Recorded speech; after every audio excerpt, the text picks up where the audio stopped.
बात 2004 की है और 2004 में इंडियन क्रिकेट टीम को पाकिस्तान का दौरा करना था।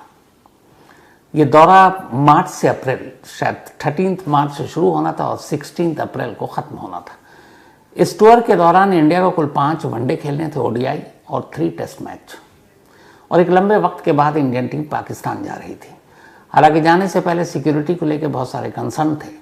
बीसीसीआई ने तब पाकिस्तान 3 लोगों की एक टीम भेजी जिन्होंने जाकर वहाँ की सिक्योरिटी को असेसमेंट किया और आकर अपनी रिपोर्ट दी और रिपोर्ट में कहा कि ठीक है, सेफ है पाकिस्तान खेलने के लिए।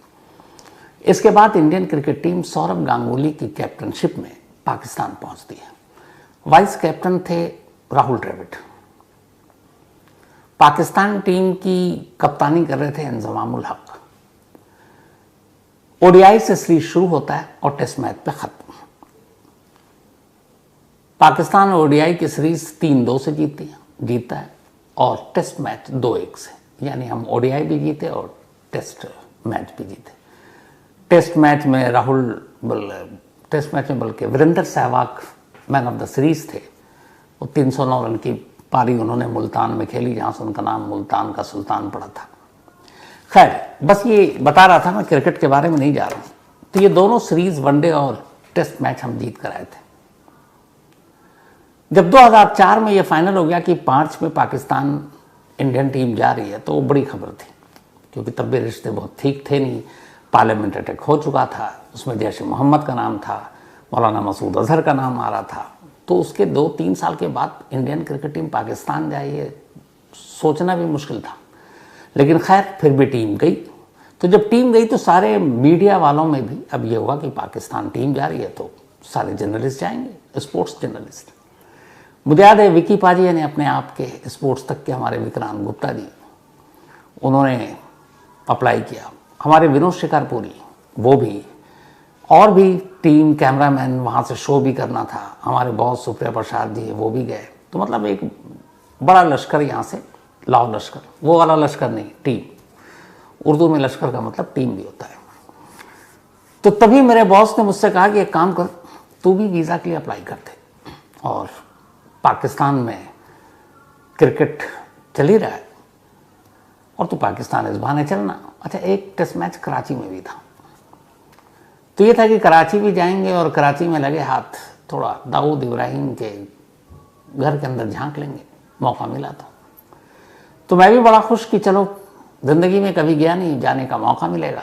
और फिर अपना क्राइम रिपोर्टर जागा कि वहाँ जाकर ज़रा पाकिस्तान की क्राइम की खबरें हैं, और ख़ास तौर पर दाऊद इब्राहिम, जाहिर सी बात है। तो खुशी खुशी मैंने अप्लाई किया नई दिल्ली में इसी पाकिस्तानी हाई कमीशन में। और अब सबके वीज़ा के बाद सबके इंटरव्यू के डेट फिक्स हुए, सभी के इंटरव्यू हो गए। एक दिन मेरा भी नंबर आया, मैं भी गया इंटरव्यू देने के लिए। जब वीज़ा सेक्शन पे गया, उसी वीज़ा सेक्शन पर, उसी काउंटर पर, जिसकी कहानी इसके बाद सुनाऊंगा आपको, तो वहाँ गया तो उसके बाद बैठे हुए थे एक साहब, उन्होंने इंटरव्यू लिया। उन्होंने देखा कि हाँ, ये मीडिया के कोटे से इंडिया पाकिस्तान मैच को तो कवर करने के लिए जाना है। मैंने अपना पासपोर्ट और जो भी वीज़ा एप्लीकेशन फॉर्म था वो भरकर दे दिया। उसने मेरी तरफ नज़र उठाकर अब तक नहीं देखा था, बस बैठा एक ऐसे हल्का सा देखा, और अब मेरे फॉर्म पर और पासपोर्ट पर उसकी नज़र थी। थोड़ी देर के बाद, अच्छा मैं बैठा हुआ हूँ, देख रहा हूँ, ये भी है कि यार वीज़ा मिल जाए। कई लोगों ने कह दिया था कि तू क्राइम रिपोर्टर है, तुझे तो वीज़ा मिलेगा नहीं, वो भी दुखी थी, और मुझे ये था कि जाना ही जाना है। अचानक कुछ देर के बाद उस शख्स ने अपना सर उठाया, मेरी आंखों में देखा और कहता है, खान साहब, आप पाकिस्तान जाके क्या करोगे? आपका क्रिकेट से क्या लेना देना? अब जैसे ही उसने बोला, मेरा दिल धक। मैंने कहा, ये क्या मतलब है? तो उसने कहा, आप तो एक क्राइम जर्नलिस्ट हो और इंडियन टीम जा रही है, तो स्पोर्ट्स जर्नलिस्ट जाएगा, एक क्राइम जर्नलिस्ट का पाकिस्तान में क्या काम? अब जैसे ही बोला तो मैंने अब भूमिका बांधनी थी। मैंने कहा, मैं क्राइम जर्नलिस्ट तो बस गलती से हूँ, असल में स्पोर्ट्स से ज़्यादा प्यार है, क्रिकेट से ज़्यादा ही कुछ जुनून है, तो इसीलिए कवर करने के लिए जा रहा हूँ। और मैंने कई मैच कवर भी किए। इत्तेफाक से जब मैं जनसत्ता में था तो 1-2 टेस्ट मैच फिरोजशाह कोटला में मैंने किया था। तो बोला, देखिए खान साहब, ये बातें किसी और को बताइएगा, आपके बारे में हमारे पास पूरी जानकारी है। जब आपने अप्लाई किया था, अप्लाई के कुछ दिन बाद इंटरव्यू के लिए बुलाते हैं, तो हर एक जर्नलिस्ट का हमारे पास पूरी कुंडली है। आपने जब से टीवी में है आज तक में है सिर्फ क्राइम रिपोर्टिंग की है। आपने कभी कोई क्रिकेट मैच इंडिया के बाहर जाकर भी कवर नहीं किया, इंडिया के अंदर तो छोड़िए। और ये सच था। बोला देखिए कोशिश तो करूंगा, उम्मीद कम है। आपके चैनल के लोगों को वीज़ा मिलेगा, आपको नहीं मिल पाएगा। फिर धीरे से कहता है कि मेरा अपना एक मशवरा है, बाकी आप माने ना माने।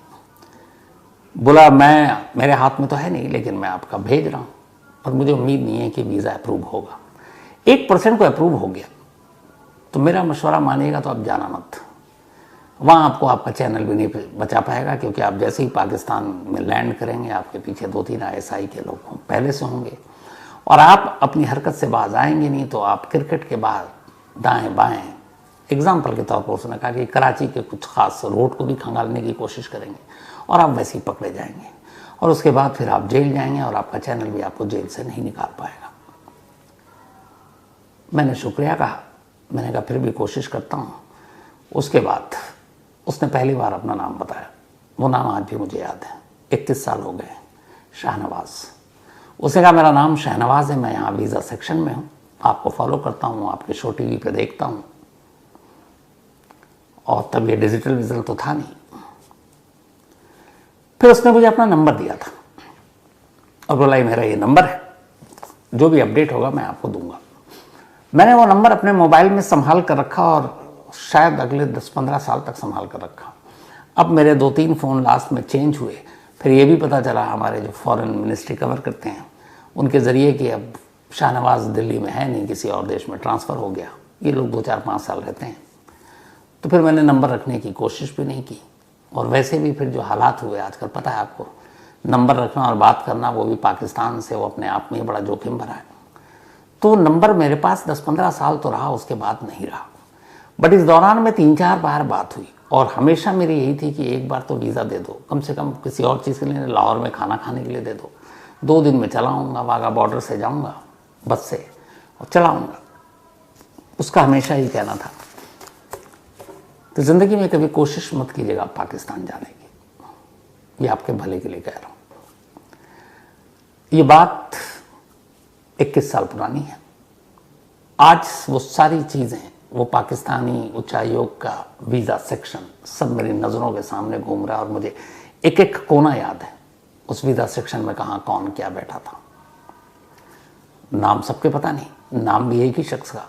अब वो भी उसने अपना असली नाम बताया कि नहीं ये मुझे मालूम नहीं, लेकिन उसने शाहनवाज नाम बताया और फ़ोन नंबर दिया था और मेरा नंबर नोट किया था। मेरा नंबर वैसे भी फॉर्म पे था क्योंकि उनको इन्फॉर्म करना था। तो वो दिन है, आज का दिन है। ज़िंदगी में कभी पाकिस्तान जाने का मौका नहीं मिला और शायद कभी वीज़ा दे भी ना, कोई बात नहीं। अब ये कहानी मैंने आपको क्यों सुनाई? 6 और 7 मई को ऑपरेशन सिंदूर के बाद देश भर से करीब 12 से ज़्यादा लोगों को पकड़ा गया है पाकिस्तान की जासूसी करने के इल्ज़ाम में, जिनमें से एक ज्योति भी है जिसकी कहानी कल आपको सुनाई, एक गजाला भी है, यामीन भी है और भी बहुत सारे लोग हैं, बल्कि इन सभी के नाम हैं ज्योति, गजाला, अमीन, इसके अलावा शहजाद फलक, शेर मसीह, सूरज मसीह, सुखप्रीत सिंह, करणबीर सिंह, नोमान इलाही, देवेंद्र सिंह, अरमान और मोहम्मद तारीफ, ये सारे नाम हैं। अब पंजाब, हरियाणा और यूपी, इन जगहों से इन तमाम 12 लोगों या 13 लोगों को गिरफ्तार किया गया। इनमें कॉमन चीज़ एक, इन सारों के तार सीधे नई दिल्ली में पाकिस्तानी हाई कमीशन से जाकर जुड़ते हैं और पाकिस्तानी हाई कमीशन के अंदर भी उस वीज़ा सेक्शन से जाकर जुड़ते हैं जिस वीज़ा सेक्शन की मैंने अभी 21 साल पुरानी कहानी आपको सुनाई। तो फिर इससे क्या? और तीसरा कनेक्शन, इन सभी के कनेक्शन उसी वीज़ा सेक्शन में काम करने वाले एक पाकिस्तानी एजेंट, जासूस, जो पाकिस्तानी इंटेलिजेंस ऑपरेटिव का हिस्सा है, दानिश, रहमानुर रहीम उर्फ दानिश, इन सभी के कनेक्शन उससे हैं। अब सवाल है कि ये क्या इत्तेफाक है? इन सभी को जो जासूसी के इल्ज़ाम में गिरफ्तार किया गया, क्या ये सच में सब जासूस हैं और हैं? तो इनके कनेक्शन सीधे पाकिस्तानी उच्चायोग में, और वो भी एक ही जगह, एक ही वीज़ा सेक्शन के एक ही बंदे से कैसे है? और अगर ये है तो फिर हम अब तक उस दानिश को हमने अरेस्ट क्यों नहीं किया, हमने सज़ा क्यों नहीं दी, तो उसकी भी मजबूरी है। तो इस कहानी को समझने के लिए पहले आपको ये समझना होगा कि इस दुनिया में जितने भी देश हैं उनकी जो भी एम्बेसी या फिर हाई कमीशन होता है, वहाँ एक लिमिटेड स्टाफ होता है। कुछ साल पहले तक नई दिल्ली के पाकिस्तानी हाई कमीशन में 105 स्टाफ थे, 105 लोगों का। सेम हमारा इस्लामाबाद में जो इंडियन हाई कमीशन है वहाँ पर 105 स्टाफ थे। बीच बीच में कई बार जासूसी के इल्ज़ाम लगते रहते हैं, हम निकालते हैं तो उधर से पाकिस्तान निकालता है, पाकिस्तान निकालता है तो हम निकालते हैं। और अभी हालात ऐसे हुए कि 14 मई तक पाकिस्तान के इस हाई कमीशन में जो नई दिल्ली में है सिर्फ और सिर्फ 26 स्टाफ थे, और इस्लामाबाद में भी हमारे 26 ही थे, 26। कहाँ कभी 105 हुआ करता था, अब 26 पर आकर रुक गया। लेकिन 13 मई को फॉरेन मिनिस्ट्री इसी दानिश के बारे में कहती है कि ये एक जासूस है और इसको 24 घंटे की मोहलत देती है कि आप देश छोड़ दो। और 14 मई को दानिश देश छोड़ देता है। उसके देश छोड़ते ही पाकिस्तानी हाई कमीशन में सिर्फ 25 स्टाफ है। और उसी दिन इस्लामाबाद में भी इंडियन हाई कमीशन के को कहा जाता है कि आपका एक स्टाफ जासूसी कर रहा है, आप इसको छोड़ दीजिए, बाहर निकालिए, और वो भी इंडिया आ जाता है। तो अब दोनों ही देशों में हमारे हाई कमीशन में, इंडिया और पाकिस्तान में 25-25 स्टाफ है। अब इन 25 स्टाफ और ये वीज़ा सेक्शन का क्या कनेक्शन? तो दुनिया के जितने भी देश हैं जिनके अपने दूतावास होते हैं, जिनके अपने उच्चायोग होते हैं, यानी एम्बेसी या हाई कमीशन, उसमें जो स्टाफ होता है उस स्टाफ में एक बड़ा हिस्सा उस देश की खुफिया एजेंसी, उस देश के एजेंट या जासूस के तौर पर वहाँ उनकी बहाली होती है, और ये एक ओपन सीक्रेट है। कुछ ऐसे होते हैं जैसे हमारे यहाँ से IFS इंडियन फॉरेन सर्विस से जो लोग हैं, जैसे एम्बेसडर हैं या हाई कमिश्नर हैं, वो उस पोस्ट पे होते हैं, उनके नीचे 2-4 वो भी फाइल वर्क, पेपर वर्क करते हैं सब। लेकिन बाकी जो लोग होते हैं उनमें से मेजॉरिटी जो होती है वो एक एजेंट की होती है, और ख़ास तौर पर जो सबसे ज़्यादा डायरेक्ट पब्लिक डीलिंग होती है किसी भी देश के एम्बेसी में या हाई कमीशन में, वो पता कहाँ होती है? उसी वीज़ा सेक्शन पर। क्योंकि वीज़ा लेने के लिए आपको इंटरव्यू देने के लिए वीज़ा सेक्शन तक जाना होता है, और वीज़ा सेक्शन पर लोग बैठे होते हैं उस देश के नुमाइंदे। मैं अगर पाकिस्तान का वीज़ा लेने गया हूं तो वहां हर काउंटर पर पाकिस्तानी होगा, वो किसी और देश के लोगों को नहीं बैठाते। इवन जब मैं लास्ट ईयर US के लिए मैंने वीज़ा अप्लाई किया और मिला, तो वहाँ जितने काउंटर थे उस पर सारे पे US सिटीजन बैठे हुए थे। ऐसा नहीं कि इंडियन बहुत सारे उन्होंने एम्प्लॉय हायर कर रखे हैं, वो वीज़ा का इंटरव्यू लेगा, बिल्कुल नहीं, वो अमेरिकन ही होगा। ये एक ज़रूरी है, और इस ज़रूरी के पीछे की वजह ये है कि जो वीज़ा सेक्शन में बैठता है काउंटर पर, वो पब्लिक से डायरेक्ट डीलिंग करता है। उसके सामने वीज़ा एप्लीकेशन होता है, उसके सामने उसका पासपोर्ट होता है, उसके सामने उसकी पूरी कुंडली होती है कि आप क्यों वीज़ा ले रहे हैं, आपको क्यों पाकिस्तान जाना है, वहाँ आपके कौन रहते हैं, आप क्या करते हो, यहाँ कहाँ रहते हो, आपका पूरा हिसाब किताब। तो एक तो डायरेक्ट डीलिंग, आप उससे बातचीत कर रहे हैं, और वो एजेंट है, माहिर जासूस है, लेकिन डिप्लोमेट के भेस में काउंटर पे बैठा हुआ उस वक्त, और वो भांप लेता है नज़रों में उतनी देर में और आपसे बात करके कि ये आदमी हमारे किस काम आ सकता है, ये कहाँ रहता है, क्या करता है, और ये कैसे हमारी मदद कर सकता है। वो जो कुछ पल होता है ना, उनका काम ही है कि प्रोफेशनल एजेंट जासूस हैं ये लोग। तो फ्रंट डेस्क पे जो जितने भी एम्बेसी या दूतावास हैं या उच्चायोग हैं, उनमें वीज़ा डेस्क पर आपको दुनिया के हर देश का जासूसी बैठा हुआ मिलेगा। दानिश इसी पाकिस्तानी हाई कमीशन के वीज़ा सेक्शन में डिप्यूट कर 2023 में भेजा गया था, क्योंकि वो पाकिस्तान इंटेलिजेंस ऑपरेटिव का एक हिस्सा था। यहां उसने डील किया। अब ये जो 12 लोग पकड़े गए, अब सभी गए वीज़ा के लिए। इनमें से अलग अलग कैरेक्टर है। अब ये वीज़ा के लिए जब जाते हैं तो वो उसी तरीके से देखता है कि इनमें से कौन किसका क्या प्रोफाइल है। अब वीज़ा है तो आप, जाहिर सी बात है, आप एक एप्लीकेंट हैं, आवेदक हैं, आप मांगने गए हैं, और कोई यूं ही फालतू में तो वीज़ा के लिए अप्लाई करता नहीं है, मिल गया तो ठीक, नहीं मिला तो कोई बात नहीं। उन्हें ज़रूरत होती है, जाना ही जाना है। तो वीज़ा ऐसा भी नहीं कि हाथ का हाथ मिल जाता है। आपको कहते हैं ठीक है आप छोड़ जाइए, पासपोर्ट जिनको नहीं देना वो तो पासपोर्ट भी नहीं लेते हैं, कहते हैं ठीक है आपको बताएंगे फ़ोन करके, फ़ोन नंबर दे देते हैं। और जो फ़ोन नंबर रखते हैं वही फ़ोन नंबर आगे काम आता है। अब उसको वो फ़ोन करते हैं, जैसे गजाला है मलेरकोट की, यामीन है, या फिर तारीफ़ है नूह का। ये सारे वो लोग हैं जब वीज़ा के लिए पाकिस्तानी एम्बेसी गए, इनके नंबर लिए गए और इसके बाद अब इनको फ़ोन आता है।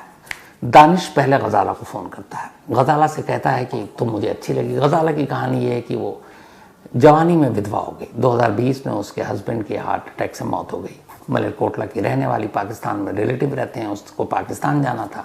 उसने पाकिस्तानी हाई कमीशन नई दिल्ली में अप्लाई किया 2023 में। इत्तेफाक से दानिश पोस्टेड था वहाँ। उस काउंटर पर जाता है, उसी काउंटर पर दानिश बैठा हुआ था। वो उसकी प्रोफाइल देखता है, पंजाब, मलेरकोटला, सब कुछ। फिर वो नंबर लेता है, कहता है आपको बाद में बताएंगे। और उसके बाद वो उसको फ़ोन करना शुरू करता है और धीरे धीरे प्यार का इजहार कहता है मैं तुमसे शादी करना चाहता हूँ। गजाला एक विधवा, वो भी उसकी बातों में आ गई। इसके बाद वो कहता है तुम्हें कुछ काम करना पड़ेगा वीज़ा देने से पहले। वो उसे कहता है मैं तुम्हें कुछ पैसे भेज रहा हूँ और तुम्हें कुछ मैं QR कोड भेजूँगा, ये पैसे उनको देना, इनमें से कुछ तुम रख लेना। वो 2 QR कोड भेजता है। अब वो अलग अलग लोगों को थे। फिर वो फ़ोन करता और कहता है ये पैसे उसमें डाल दो, उसमें डाल दो। जाहिर सी बात है उसके कोई ना कोई एजेंट होंगे। अमाउंट बहुत बड़ी नहीं थी, 10,000, 7,000, 3,000, लेकिन ये इस तरीके से काम चला। इसी तरीके से अब एक दूसरा शख्स आया, यामीन, उसको भी पाकिस्तान जाना। वो गया, दानिश मिला उसी वीज़ा सेक्शन के काउंटर पर। उसने उसके नंबर सब कुछ था, बोला हम आपको फ़ोन करके बताएंगे। अब उसके बाद वो उसे फ़ोन करता है, कहता देखो तुमको वीज़ा तो दे देंगे लेकिन मुझे काम करना पड़ेगा। बोला क्या? बोला हम यहाँ बैठे हैं, बहुत सारे डॉक्यूमेंट्स की ज़रूरत पड़ती देने वेने में, फैमिली से बात करनी होती है। यहाँ पाकिस्तानी नंबर यूज़ करूँगा, बिल ज़्यादा उठता है, लोकल सिम चाहिए और 2 सिम का इंतज़ाम कर दो। यामीन 2 सिम उठाता है और उसको जाकर दे देता है। वो उसको वीज़ा दे देता है। वो पाकिस्तान जाता है 14 दिन के लिए। 14 दिन के बाद वापस आता है। यामीन भी मलेरकोटला का ही, पंजाब का। उसके बाद कुछ वक्त के बाद अब भी बात हो रही है, पाकिस्तान में गए, कैसा रहा, सब अच्छे से घूम कर आए। बताता है सब अच्छा था, थैंक यू। इसके बाद अचानक अभी होता है कि भाई एम्बेसी में मेरी दोस्ती है। तो एक दिन दानिश से कहता है कि मेरे 2-3 दोस्त भी पाकिस्तान जाना चाहते हैं, उनका वीज़ा लगवा दो। वो कहता है ठीक है भेज दो। उनके भी वीज़ा लग गए। अब तीसरी बार फिर कुछ दोस्त, अच्छा इस दौरान में इसकी दूसरी बार भी वीज़ा लग जाती है। तीसरी बार फिर बात बढ़ती, कहता मेरे 4 दोस्त, उनका वीज़ा लगा दो। कहता भेज दो। वो चारों का भेज देता। अचानक कुछ दिन बाद पता चला चारों के रिजेक्ट। ये कहता भाई आपने रिजेक्ट क्यों किया? तो दानिश कहता है यार ऐसे फ्री में नहीं, ये काम करो, दोनों कमाते हैं, पर वीज़ा 10,000 रुपये लेंगे। वो 10,000 रुपये लेता है और फिर चारों के वीज़ा दे देता है। फिर यामीन को भी वीज़ा देता है। यामीन इस दौरान में 3 बार पाकिस्तान हो आता है। अब इसके बाद वो कहता है कि अब इसके बाद एक काम करो। दानिश हट गया। अब एक दूसरा बंदा आ गया वहाँ पे, कोई बलोच करके।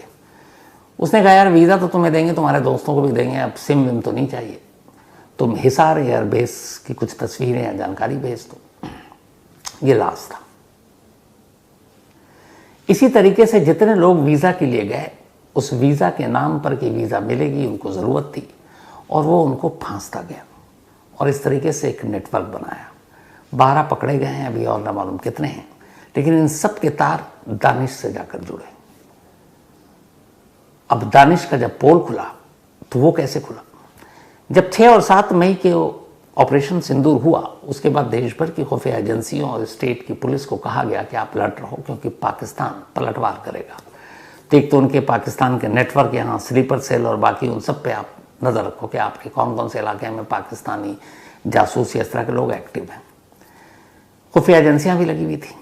इसी दौरान में पंजाब की पुलिस को ये पता चला कि यहाँ मलेरकोटला में गजाला नाम की एक लड़की है और इसकी एक पाकिस्तानी से बात होती है जो दानिश है, और वो ऑलरेडी पाकिस्तानी हाई कमीशन में है।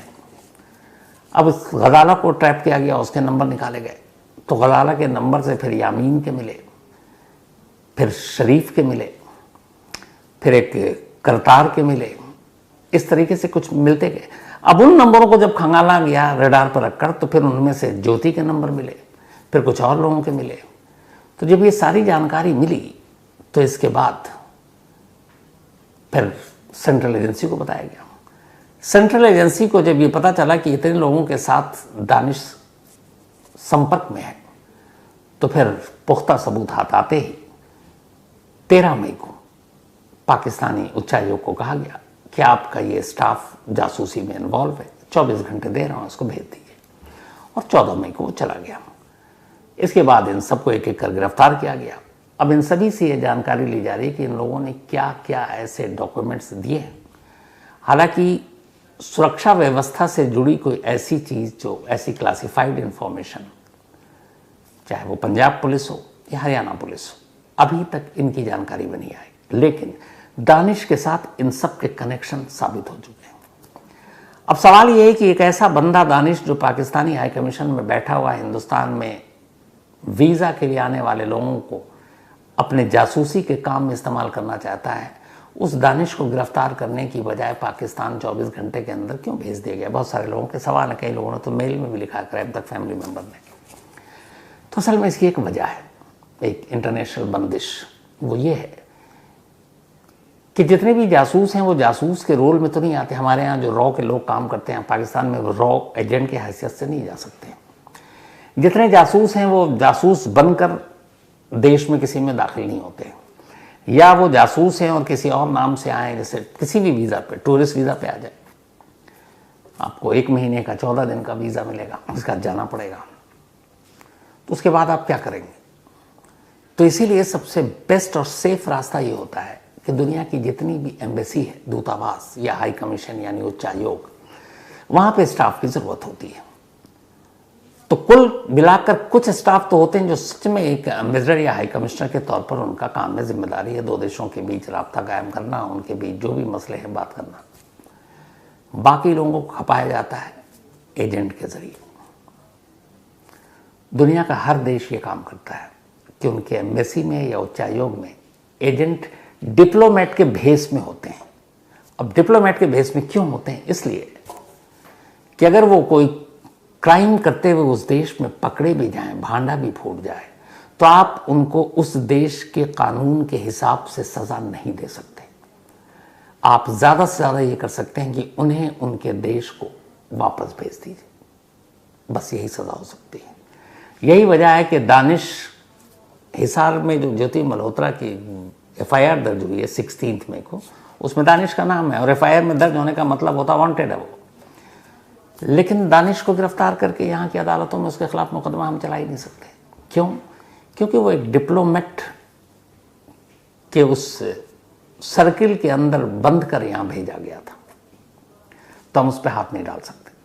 हम ज़्यादा से ज़्यादा उसे देश निकाला दे सकते हैं, सज़ा नहीं दे सकते।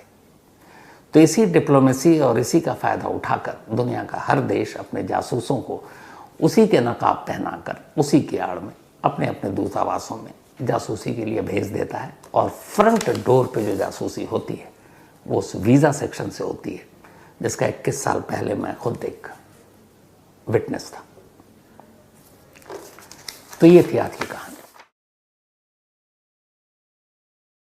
किसी देश के लिए अपने देश के वास्ते जासूसी करना इज्जत और फख्र की बात होती है। जान जोखिम में डालकर खबरें निकालना, सूचनाएं हासिल करना, और एक जासूस की ज़िंदगी हमेशा खतरे से भरी होती है। लेकिन कोई अपने ही देश के खिलाफ जासूसी करने लगे तो फिर उसे सीधे और साफ लफ्ज़ों में गद्दार कहते हैं। ये कहानी एक ऐसी ही हिंदुस्तानी महिला की है, और कहानी कोई इतिहास के पन्नों में नहीं है दर्ज, ये बहुत हाल की है। 2010 अप्रैल का महीना था, शायद 24 अप्रैल, और दिल्ली पुलिस की स्पेशल सेल है जो टेररिस्ट और बाकी चीज़ों को हैंडल करती है। बड़े अच्छे अच्छे अफसर इसमें से निकले हैं, मेरे बहुत सारे इसमें दोस्त भी हैं।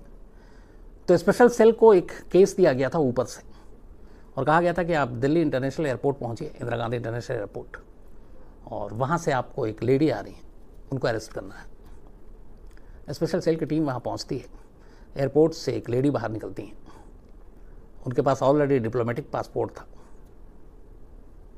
डिप्लोमेटिक पासपोर्ट आमतौर पर उन्हीं लोगों के पास होता है जो बड़े ओहदे पे होते हैं, और इन महिला का ख़ास तौर पर यह था कि ये बहुत ख़ास इसलिए थी कि ये पाकिस्तान के इस्लामाबाद हाई कमीशन में, इंडियन हाई कमीशन में तैनात थी, और सेकंड सेक्रेटरी इनका पोस्ट था, लेवल था। तो पाकिस्तान जैसे देश में जहाँ हमेशा उथल पुथल रहता है, जहाँ हमेशा इंडिया और पाकिस्तान के जो एम्बेसी में काम करते हैं उन पे खुफिया एजेंसियों की बड़ी नज़रें रहती हैं कि कोई जासूसी तो नहीं कर रहा है, कोई दुश्मन से तो नहीं मिल गया है, कोई कागजात तो नहीं चुरा रहा है, कोई सूचनाएं तो लीक नहीं कर रहा है।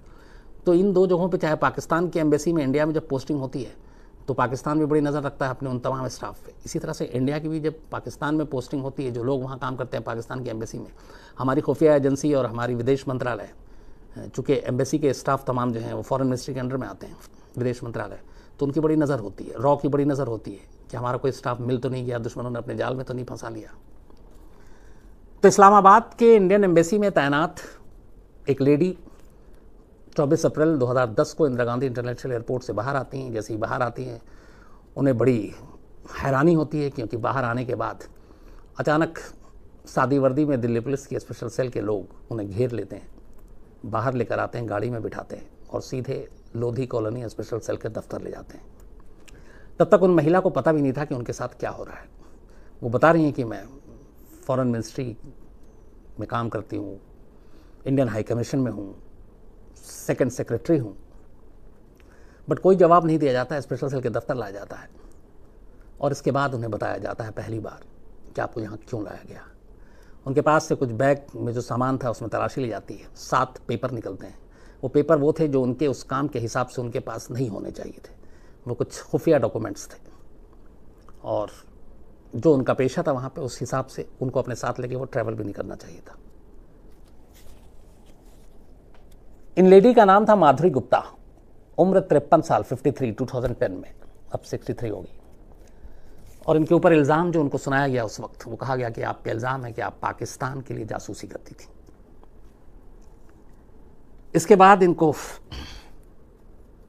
स्पेशल सेल ने लंबी पूछताछ की, अदालत में पेश किया गया, फिर कस्टडी ली गई और फिर पूरी पूछताछ के बाद एक कहानी सामने आती है। माधुरी गुप्ता दिल्ली की रहने वाली थी। इनके माँ और बाप साउथ दिल्ली में रहते थे। एक भाई था, भाई यूएस शिफ्ट हो गया और अमेरिका में ही काम करने लगा।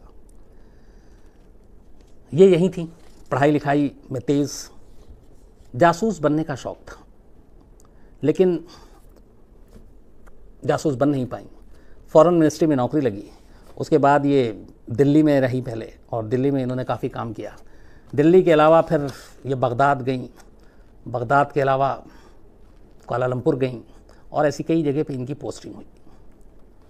आखिर में फिर 2007 के आसपास इनसे कहा गया कि आपको पाकिस्तान जाना है और पाकिस्तान में प्रेस एंड इंफॉर्मेशन डिपार्टमेंट में स्टाफ बनाकर इनको भेजा गया। उसकी वजह ये थी कि इनकी उर्दू बहुत अच्छी थी और ये उर्दू की कहानी भी ये थी कि एक तो जासूसी करनी थी, तरक्की करना था, तो इन्होंने पहले ही उर्दू बाकायदा ट्यूटर रखा, उर्दू सीखी और यहाँ तक कि फिर बाद में जवाहरलाल नेहरू यूनिवर्सिटी में जाकर पर्शियन, फ़ारसी भी सीखी और उसका भी कोर्स किया। 2007 में ये पाकिस्तान पहुँचती है। पाकिस्तान में सेकंड सेक्रेटरी इनका पोस्ट, और काम इनका ये था कि पाकिस्तान के छपने वाले तमाम उर्दू न्यूज़पेपर को ये ट्रांसलेट करके उसमें वो खबरें जो हिंदुस्तान के काम की चीज़ें हों वो आगे बढ़ाएंगी। उर्दू के अच्छी जानकार, यही काम करना इनको। और इसके अलावा जो प्रेस ब्रीफिंग होती थी, जो पाकिस्तान के मीडिया के लोग आते थे, उनके साथ इनके मतलब आपको राब्ता कायम करना है और प्रेस ब्रीफिंग और बाकी चीज़ों के लिए, तो ये उनका काम था।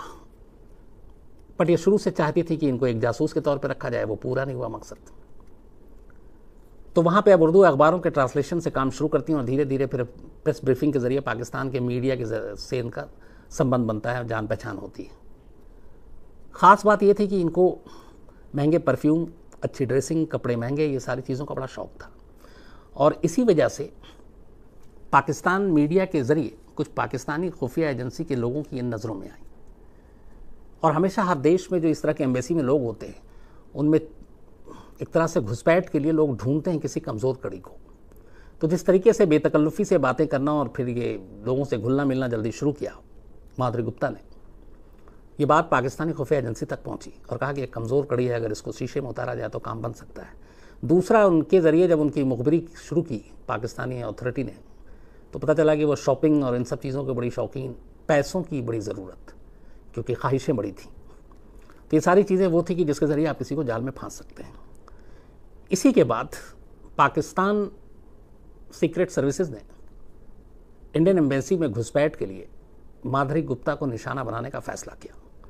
इसके बाद एक एजेंसी का आदमी, जो पाकिस्तानी खुफिया एजेंसी का, जिसका निक नेम था राना, वो राना अपने आप को उसने एक जर्नलिस्ट बनाया, उसके कार्ड वार्ड तैयार हुए, उसके बाद वो इस्लामाबाद की एम्बेसी में प्रेस ब्रीफिंग के दौरान अक्सर आने लगा, और इसी ब्रीफिंग के दौरान एक दूसरे पत्रकार जो पहले से आया करते थे, उसने राणा का इंट्रोडक्शन माधुरी से कराया। इसके बाद राणा और माधुरी चूँकि वहीं पे अपने घर पे आसपास रहती थी, तो कई बार फिर मिलना जुलना शुरू हो गया। राणा की उम्र भी करीब 55 साल के आसपास थी, और माधुरी की उम्र भी 53 के कुछ 8 साल, और 5-6 या कुछ साल अब रह गए थे उनकी रिटायरमेंट में। तो दोनों की अब दोस्ती धीरे धीरे शुरू होती है। राणा अपनी पूरी जाल में फांस लेता है, पैसे खर्च करता है, और फिर दोनों में एक तरह से इश्क शुरू हो जाता है। अब माधुरी के घर राणा का आना जाना शुरू होता है, राणा इधर उधर घुमाता भी है, और इसी दौरान में अब राणा को ये पता चल गया कि माधुरी पैसों के लिए कुछ भी कर सकती है। इसी दौरान दोनों के बीच में संबंध बने, और उस संबंध के कुछ तस्वीरें राणा ने उतार ली, और फिर शुरुआत में कुछ छोटी कि मैं एक जर्नलिस्ट के तौर पे मेरा नाम हो जाएगा, कोई खबर दे दो, छोटी मोटी जानकारी उसने माधुरी से ली, लेकिन वो एक चारा था, क्योंकि असली जानकारी कुछ और चाहिए थी। इसके बाद धीरे धीरे वो पूरी जब जाल में फंस गई, तब उसने अपना असली वो बताया कि मुझे ये इन्फॉर्मेशन चाहिए, तुम्हें जितने पैसे चाहिए तुम्हें देंगे। लेकिन माधुरी को लगा कि ये गद्दारी होगी देश से, लेकिन वो ऑलरेडी कदम बढ़ा चुकी थी, फिर पैसे का लालच था। इस दौरान में राणा ने बाकी रही सी कसर पूरी करी, जो तस्वीरें थी उन दोनों की, उसने कहा कि मैं इसको लीक कर दूंगा, तो एक तरह से ब्लैकमेल भी किया। माधुरी उसके आगे झुक गई, और इसके बाद वो जब तब वो क्लासिफाइड डॉक्यूमेंट्स जो कि उसको नहीं देना चाहिए, वो सारी सूचनाएं अलग अलग देना शुरू कर देती है। सारी सूचनाएं वो हासिल करती एम्बेसी से, उसके बाद अपने घर जाती, और अपने घर के कंप्यूटर से और अपने एक दूसरे जो उसने एक मेल आईडी क्रिएट किया था, उसके ज़रिए वो पाकिस्तान के उस सीक्रेट सर्विस के शख्स को, राणा को, ये सारी जानकारी मुहैया कराती। बदले में उसे पैसे मिलते, और पैसे उसके सारे पाकिस्तान के बैंक में ट्रांसफ़र हो रहे थे। कुछ उसने दिल्ली के भी बैंक के नंबर दिए थे। इस दौरान में कुछ ऐसी चीज़ें हुई, कुछ ऐसी इन्फॉर्मेशन जो कि सिर्फ दिल्ली से गई नहीं, दिल्ली से और पाकिस्तान में वहाँ पे जो एम्बेसडर हैं उन तक होनी चाहिए थी, उसकी जानकारी पाकिस्तान की सरकार तक पहुँच गई। तो ये बड़ा एक खलबली मचा कि ऐसा कैसे हो सकता है। ये अभी तक तो 2-4 लोगों के लेवल पे बात थी। तो यहाँ पे कुछ दाल में काला नज़र आया, और इसके बाद रॉ ने और फॉरेन मिनिस्ट्री ने यह तय किया कि इस्लामाबाद की एम्बेसी के स्टाफ पे नज़र रखी जाए। इसके बाद हर एक की निगरानी शुरू हुई। धीरे धीरे हर एक की निगरानी में पाया गया कि बाकी सबका रूटीन ठीक है, एम्बेसी का काम होता है। उसके बाद कुछ लोग उसी कंपाउंड में हैं, कुछ अपने घर चले जाते हैं। घर के बाद कहीं कुछ फैमिली या दोस्तों के साथ मिलना जुलना, उसका भी पीछा किया गया, कोई एबनॉर्मल चीज़ मिली नहीं। लेकिन जब माधुरी गुप्ता की मुखबरी की गई तो कई चीज़ें सामने आई। एक ये पता चला कि कोई एक शख्स जो उनके घर आता जाता है वो राणा था। राणा के बारे में जब पता किया गया तो पता चला ये तो पाकिस्तानी सीक्रेट सर्विस का है, ISI का नहीं था। फिर उनके बैंक और इस सारी डिटेल्स की तलाशी ली गई तो दिल्ली के कुछ बैंक में पैसे मिले, वो पैसे जो जिसका कोई अकाउंट नहीं था कि कहाँ से आए। डाउट शुरू हुआ। इसके बाद एक आखिरी कंफर्मेशन के लिए ये तय किया गया कि इसमें कितनी सच्चाई है और क्या ये वाकई डॉक्यूमेंट्स बाहर लीक कर रही है। एक झूठी खबर पाकिस्तान इस्लामाबाद एम्बेसी में पहुंचाई जाती है और जानबूझ के उसको इस तरह से वहाँ पे लीक किया जाता है जो स्टाफ के सामने कि अगर इनमें से कोई होगा तो वो पाकिस्तानी एजेंट को ज़रूर देगा। ये बात माधुरी गुप्ता तक भी पहुँचती है और माधुरी गुप्ता ये इन्फॉर्मेशन राणा को लीक कर देती है। उसके बाद पता चला कि 2-4 दिन के बाद वो पलट के आ गया कि ये खबर भी पाकिस्तान तक पहुँच गई है। तो ये जाहिर हो गया कि इसमें माधुरी इन्वॉल्व है और खबर चूँकि झूठी थी।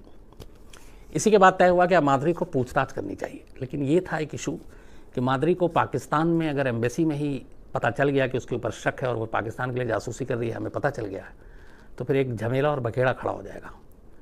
लेकिन अब उसे इंडिया लाना है और इंडिया में कैसे उसको लाया जाए कि उसको शक भी ना हो, क्योंकि कुछ वक्त पहले ही वो वापस इस्लामाबाद भी गई थी, तो छुट्टी भी नहीं दे सकते और शक भी नहीं होनी चाहिए। इत्तफाक से फिर यह तय हुआ उसी वक्त एक सार्क मीटिंग थी कुआलालंपुर में। तो उस कुआलालंपुर की सार्क मीटिंग में, चूँकि पाकिस्तान भी सार्क का हिस्सा है, शामिल होना था, तो मैसेज दिया गया माधुरी गुप्ता को कि सार्क मीटिंग के लिए कुछ एजेंडा तैयार करना है। चूँकि पाकिस्तान के मीडिया में इस मीटिंग को और बाकी चीज़ों को लेकर क्या कुछ छप रहा है, चल रहा है, तुम उर्दू के सारी चीज़ें ट्रांसलेट कर रही हो, तो तुम इसमें हेल्प कर सकती हो, इसको तैयार करने में, उस नोट को तैयार करने में और उस इन्फॉर्मेशन को तैयार करने में। तो आप सार्क मीटिंग से पहले नहीं दिल्ली आ जाइए और इसकी आप हेल्प कीजिए 2 दिन के लिए और फिर आप वापस चले जाइए। माधुरी गुप्ता को भनक भी नहीं लगी। वो 24 अक्टूबर 2010 को दिल्ली लैंड करती हैं। इसी बहाने उनको बुलाया गया था। इधर दिल्ली पुलिस की स्पेशल सेल को ये जानकारी दे दी गई थी। उसके बाद वो उतरती हैं, डिप्लोमेट जो उनका पासपोर्ट है उसके साथ, उसका कलर अलग होता है, और फिर दिल्ली पुलिस की स्पेशल सेल के शिकंजे में आ जाती हैं। और इसके बाद फिर उनसे पूछताछ होती है सारी, और फिर वो धीरे धीरे अपना सारा खुलासा करती हैं। इस पूरी पूछताछ के दौरान जो उन्होंने कही वो कई चीज़ें हैरान करने वाली थी। एक ये कहा कि हाँ, मैंने जासूसी की और मुझे इसका कोई अफसोस नहीं है।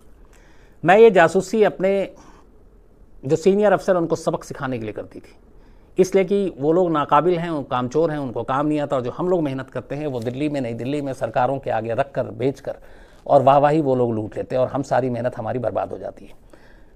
पाकिस्तान की एम्बेसी में रहने के दौरान वहाँ पे इस्लामाबाद में कहा कि मैंने अपने बलबूते पे इंडिया के लिए जासूसी करने की कोशिश की, लेकिन मुझे मेरे अफसरों ने हड़का दिया और कहा कि जो तुम्हारा काम है तुम सिर्फ वही करो।